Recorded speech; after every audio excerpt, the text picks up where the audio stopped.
and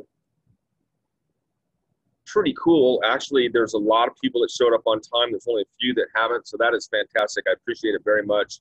You have no idea how much easier it makes it on me out here, having you guys here on time. I'm still going to give it a minute or two, see if anybody else shows up, because once I get started out here, it's incredibly difficult for me to spot if somebody's trying to get in, and I hate to make somebody wait forever to get in or not get in at all. So let's give it just another minute or two and see how that works out. Okay.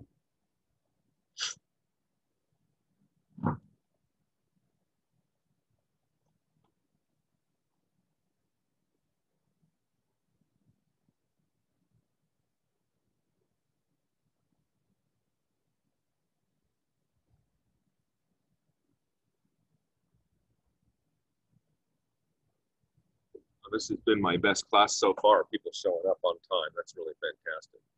Thank you. There's one slacker. We got 1, 2, 3, 4, 5, 6, 7, 8. 8 people that haven't showed up out of 26. So that's pretty good. Let's go ahead and start. I don't know if those last 8 are going to show up or not, but we'll see. Okay. So I apologize if I have to stop what I'm doing at some point in time and let somebody in. It's just the way it is. So, yes, as Caden so eloquently put it, we are in the shop. Okay. Probably tomorrow or the next day, we'll do a little shop tour. We'll move you guys around and let you see what's here. I need to clean up and move some things out of the way a little bit first, you know, so we will get to that at some point. But right now, what I want to talk about is, hold on, we got people coming in. There's a couple. Okay, what we're going to talk about is, in this shop, we have 2 basic types of material that we use. Okay, we use sheet goods or manufactured material, and we use solid stock or stuff just as it came out of the tree. Okay, so let's talk a little bit about those 2 different types of materials. Okay, that's all right. As long as you guys get here on time, the rest of the time we're golden, okay? There are some very distinct differences between solid stock and sheet goods or manufactured materials. And there are some very distinct drawbacks and positives to each of these types of material, depending on their use, okay? So let's start with sheet goods. What I mean by sheet goods is something that has been something man-made. It's still real wood, but it can come in the form of things like particle board, like this right here, which is basically all the sawdust, the small piece of sawdust that get put together into a sheet. Pressure and adhesives form this and make a particle board. Now, particle board can be done a lot of different ways. It's just basically bare particle board. It can have a surface placed on it. This is called melamine, and you can get just about any color of this stuff you want. You can still see the particle board core in here, though. Okay. The problem with particle board is, okay, it's not very strong. All right. It doesn't hold fasteners real well, like nails or screws or things like that. It does glue pretty well, but it's just not strong stuff. I'd be willing to guess that everybody has some little piece of furniture in their house or in somebody's house that they know that is made out of particle board.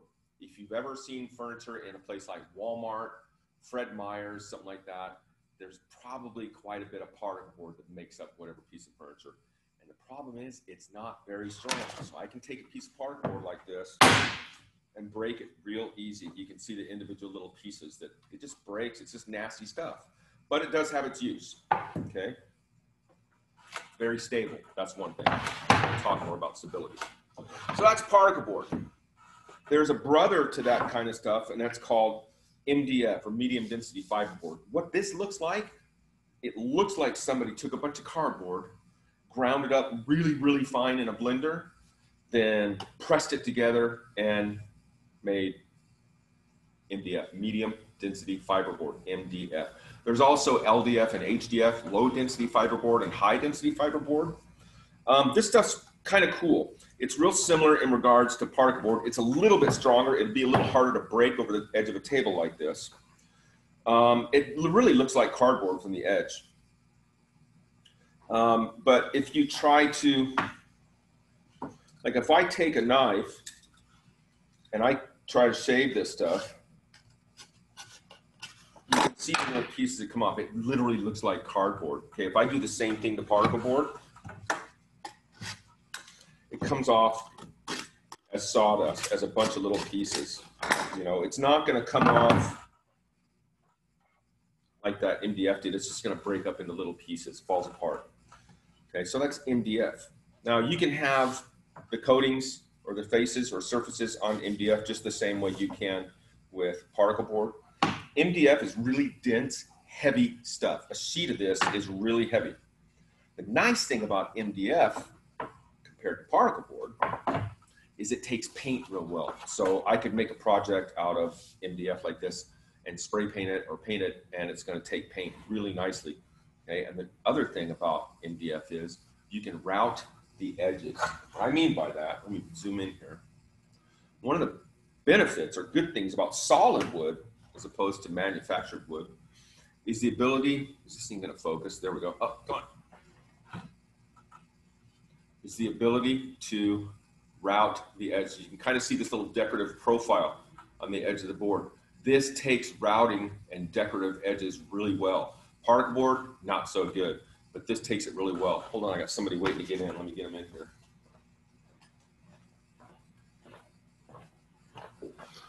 Is everybody give Blaine a hard time?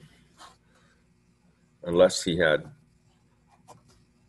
technical issues. Okay, so MDF has its benefits. Okay, get that back out. Come on, go. There it is. One of the problems with this stuff is if it gets wet, it's going to suck it up like a sponge, really bad. Okay, it's very, very stable. What I mean by stable, it's not going to warp, twist, bend, split, and things like that with changes in temperature and humidity.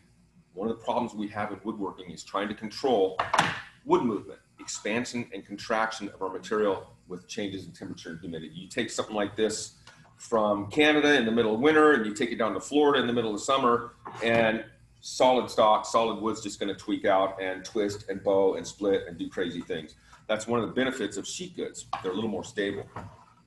So there's other types of sheet goods, such as there are what we call veneers. Okay, this is a veneer, and basically what it is, I don't know if you can see it. Let's bring it in a little bit. Maybe you can see it. Okay, and it'll focus. You can see it's made up of multiple layers of material stacked together. If you've ever driven to Medford and just after you pass Rogue River, you'll see a plywood mill there, and outside there's all these stacks of very thin pieces of wood. That's what makes up these different layers in a piece of plywood. The difference with this stuff, this is called a veneer. And the reason it's called a veneer, put my knife in the wrong pocket, is this. This is actually real cherry, solid cherry wood on the face of this. It's on both sides, okay? This is called a veneer. In other words, we can take an ugly looking plywood, like something you'd make a house out of, flooring or roofing or something like that, which is this stuff, and you can put a really nice true wood veneer or very thin face on it and use it in cabinetry and things like that. And what I mean by a very thin veneer, so I can do this where you can see it. I can take this little knife, and if I can get under there, okay, this is the veneer I'm talking about. This is how thin it is, right? Really, really thin piece of cherry on the surface. Let me try and get a little more off this so you can see what's underneath.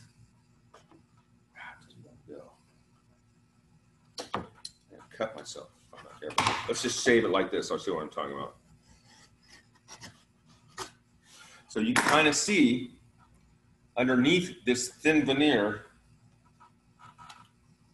there it is, this really thin stuff glued to the surface is just ugly plywood layers, okay? So they make not so pretty plywood look really nice and usable in cabinetry by putting a veneer, or veneer is basically a thin layer on the face to make it look nice. We've got cherry veneer like this. This is an oak veneer, red oak, okay? This is a maple veneer, okay? I'm gonna back that out a little bit. Okay, a maple veneer. Okay, so there's a lot, you can get just about any species. You can get walnut, poplar, pine veneers, wherever you want. The reasoning behind veneers and sheet goods like that is it's usually cheaper than using solid wood. You get a lot more consistent grain patterns and things like that. You can choose the grain patterns you get in some of these veneers, okay? They can match piece by piece. They're very, very stable. They don't tend to warp and twist and bow and do funky things with changes in temperature and humidity. And here's why. Okay, when you drive to Medford and you see that plywood plant, this is the stuff that's stacked outside. This is a piece of poplar, okay? Very, very thin piece. It's about a little less than 1/8 of an inch thick. Very flexible. You can see it's flexing along the grain. It doesn't flex much against the grain, right? It doesn't bend near as easy that way going against the grain as it does going with the grain. I can bend it quite a bit this way. Hold on, I got somebody trying to get into the class. And it is Jessica. Everybody say boo, Jessica. First ask her if she's having technical problems.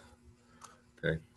No, you do not have to take notes on this. No, absolutely not. Don't worry about it. I'm never going to ask you to take notes in this class. Unless you make me mad or piss me off, then I might say we're going to take notes for a solid week. So don't piss me off. So this is a piece of what's stacked out outside that mill, outside Rogue River, that Murphy plywood mill. Okay. So the way they make plywood is they take layer after layer after layer, depending on the desired final thickness, and they glue them together, and they use heat and pressure to make a layered piece of plywood. Okay, now there's a problem.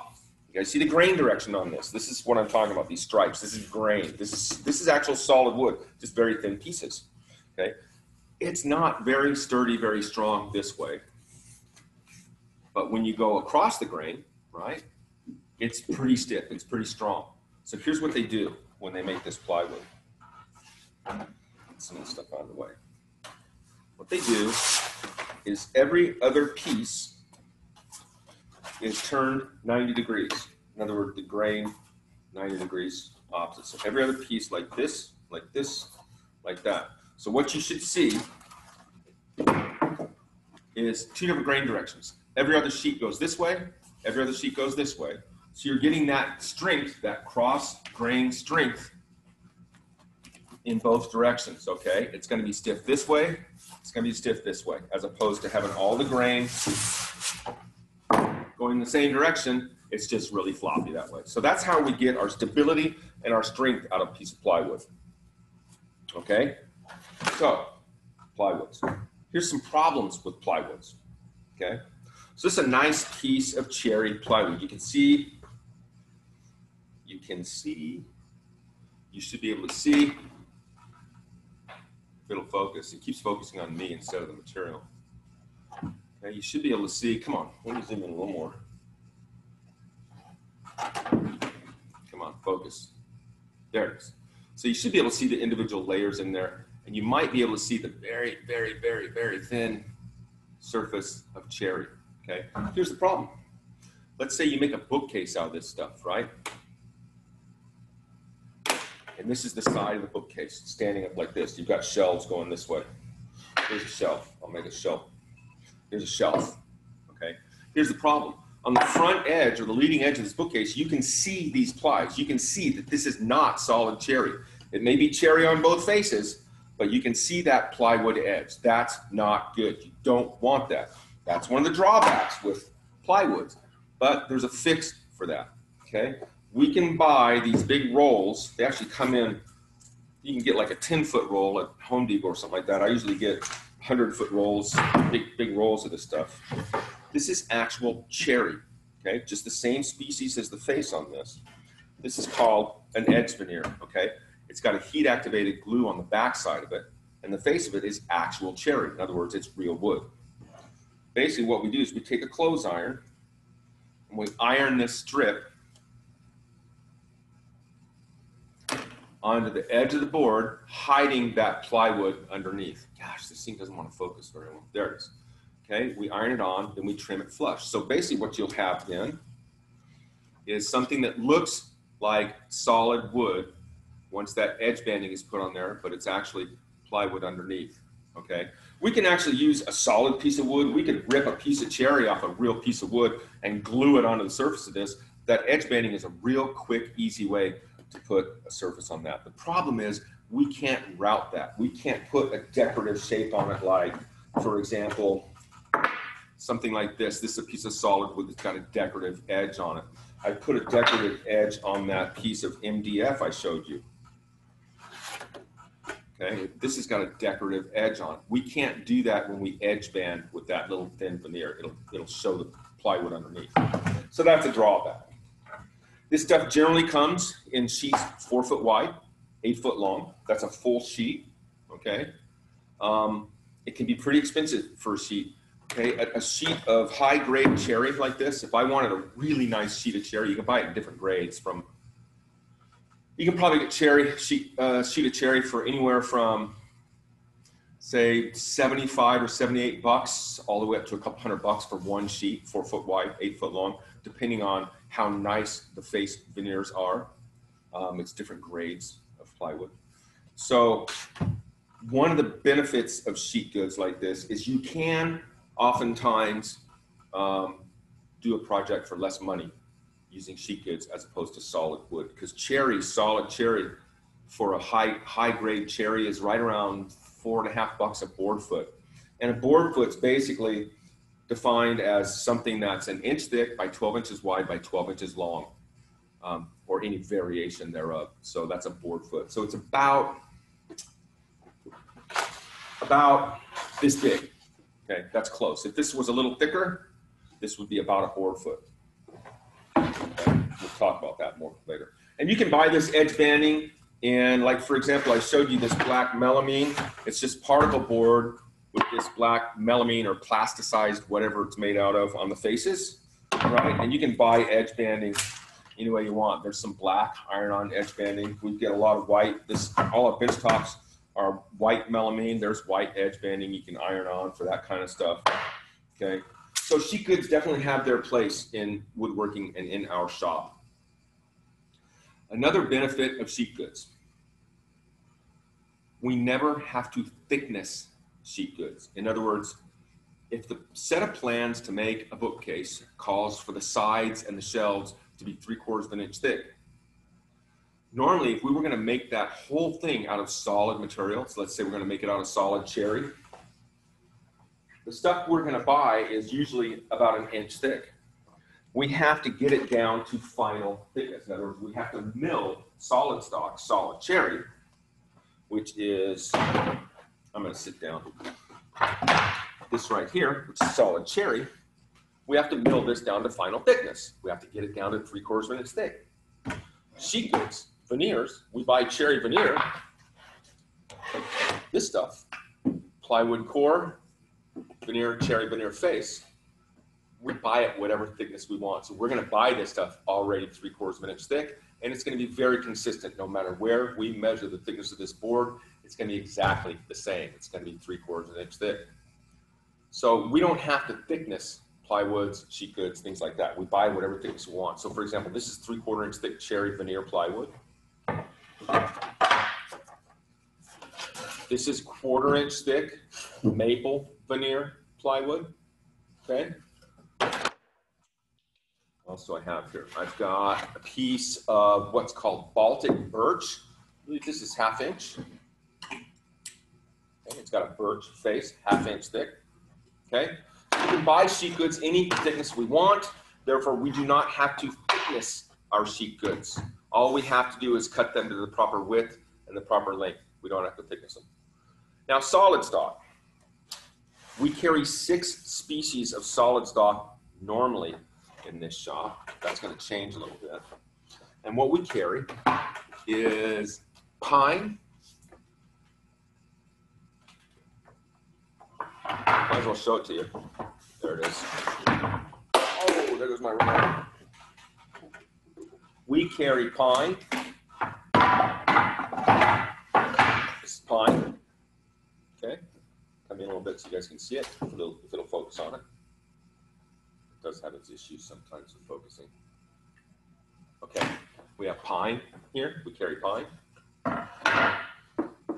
We carry red oak. Okay, there's red oak with a little decorative, you can see the decorative edge that was routed on it. Okay, we couldn't do that with sheet goods. Okay, so this is red oak. This is hard maple. Okay, kind of a whitish color for the most part, really light color.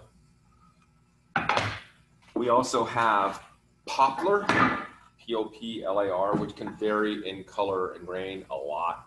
From, I've seen almost pure whites in this kind of stuff to deep greens. I've even seen blacks and purples in poplar. It can vary quite a bit in color. You can see the back side here.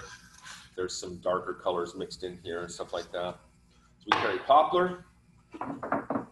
We carry alder, okay, which is kind of known as the poor man's cherry. It can be made, stained, treated to look a lot like cherry, and it's decidedly less expensive than cherry. That's alder. And then we carry cherry. 1, 2, 3, 4, 5, 6, okay?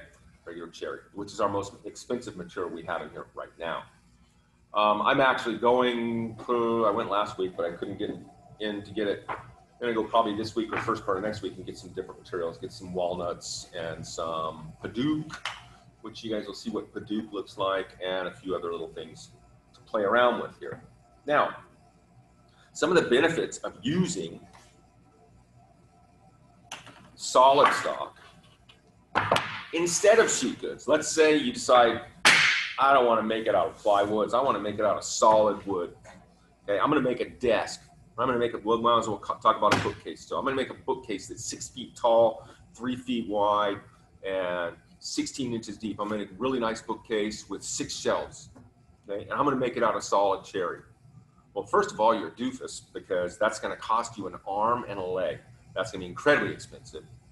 And that would be the wrong type of material to use in something like a bookcase. A bookcase, a carcass, a kitchen cabinet, things like that are the perfect candidates for sheet goods. But let's say you decide you're going to make it out of solid wood anyway. Okay? Some of the benefits you'll have by using solid wood. Okay? Basically, the looks of it, you know, most people can tell the difference between a plywood piece of furniture and a solid wood piece of furniture. You can tell. Okay?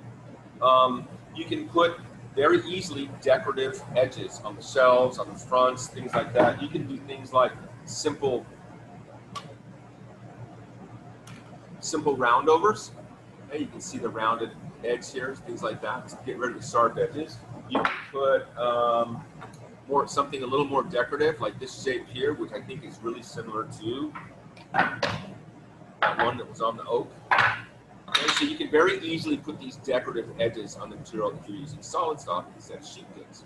Okay, you don't have to worry about using this edge banding and covering up edges, things like that. Another benefit is it's more of a drawback of sheet goods than it is a benefit of solid stock. This is an oak plywood, oak veneer plywood. You should be able to see the different layers that make up the core of it. Okay. You can get plywoods with any. You can get it with a particle board core, an MDF core. This is what's called VC core, veneer core. Multiple layers make up the center. Here's the problem. Okay. When you go to sand this prior to putting a finish on it, if you sand just a little bit too much, so I can get a little bit more of that off there. Okay. I'm going to zoom this in so you can see it. I went the right way that time. Okay, so this is the solid oak veneer that was on the surface of it. See how thin it is?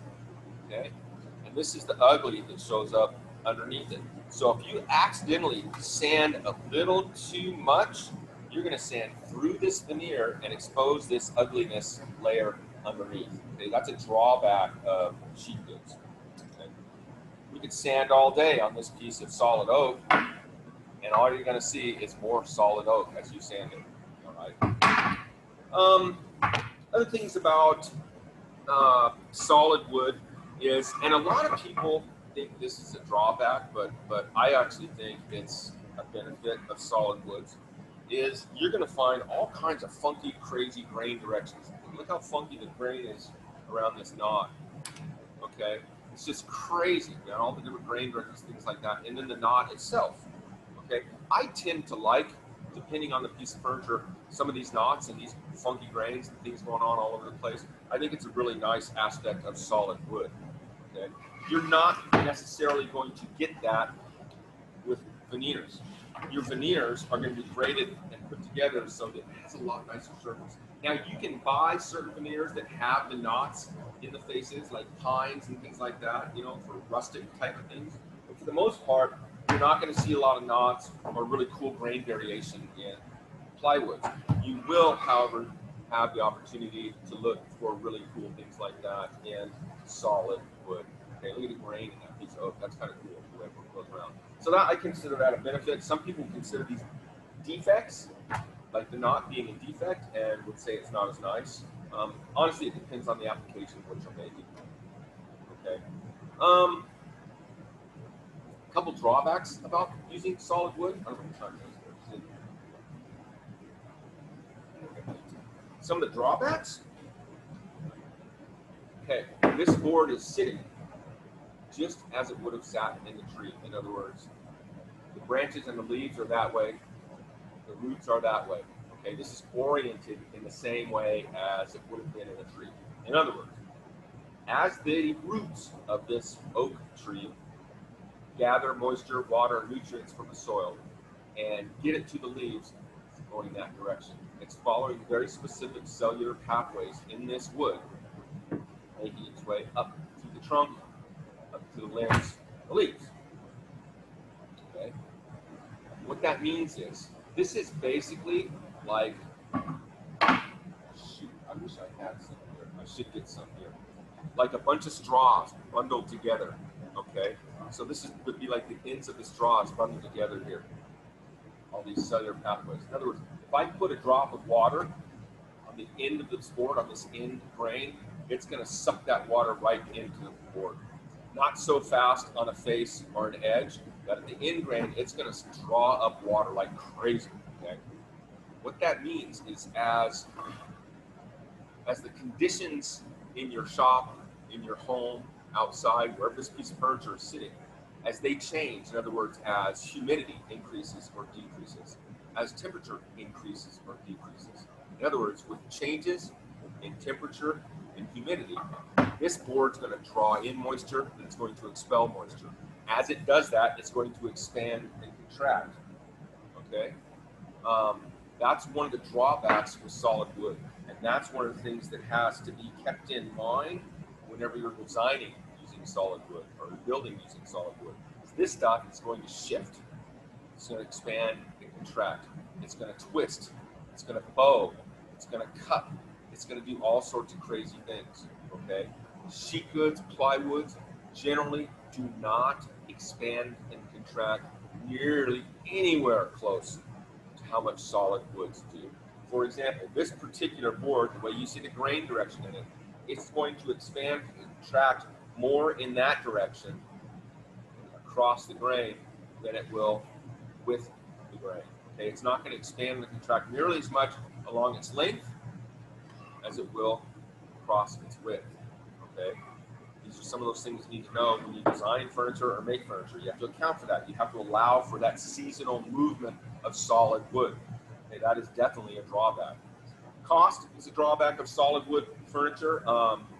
That's why if you ever go into a really nice furniture store, there used to be a place here in town called Big Wood Furniture up on the north end of town, up off of, it's close to Highland, that made all solid wood furniture. I've had students get jobs there before. They're not in business anymore, I don't think. But they made all solid wood furniture. That stuff is expensive. if somebody's going to go to the expense and the trouble of making solid wood furniture, it usually means they're going to spend the time to do it very, very nicely, very well. So you're paying for somebody's time in constructing a piece of solid wood furniture, and you're paying for the materials that go into that. When it comes to sheet goods, most of the cabinets you see these days, at some point in time, if you get a chance and you want to, open the door of your kitchen cabinets and look at the cabinets, okay? They're basically just a bunch of boxes is all they are, different size boxes. It's all sheet goods. Master brand cabinets here in town, over off M Street, M and 199, somewhere around there. It's a big place. It's a cabinet company, and they use sheet goods, plywood like crazy. And they use giant CNC machines or computer-controlled machines that cut out the parts on plywood. So a couple other drawbacks of plywood, and this oak veneer right here is a really good example. So when we talk about grain, we're talking about grain direction a lot of times, and grain direction really matters when you mill or when you machine wood. Generally, if you cut across the grain this way, you're going to experience what's called tear out or splintering. And this is what I'm talking about. Look at this piece of oak veneer. Whoops, I went too far. And let's see if you can see it. Okay. See all this junk down here? This board was cut across the grain, in other words, a cross cut, and all this stuff is tear out. And here, I'll flip the other end over. The other end's got it going on too when it was cut this way. Look at all this junk, man. It's just all these little pieces that tear out, and you can see the junk underneath. It's terrible. But when you cut along the length, when you cut with the grain, and as a matter of fact, I just cut this edge this morning. Okay, when you rip it, when you cut along the grain, a lot cleaner. Now there's ways to compensate and try and remove the possibility of really bad tear out like this on veneers, but for the most part, it's going to happen. There's not much you can do about it. You just have to minimize it and plan for it. Okay, so that's a drawback of sheet goods. Let's see, solid stock went over positives and drawbacks. Sheet goods went over positive and drawbacks, things like that. That's kind of what we have here. That's kind of what we work with. Oh, wrong way. I'm still not used to this remote.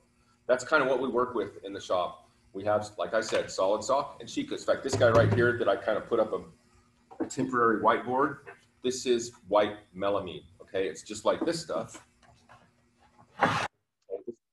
Particle board core melamine, but it's got a white surface on it instead of black. And I can see the particle board on the edges. I could, if I wanted to, take this white edge banding, cover it up, and you'd never see it.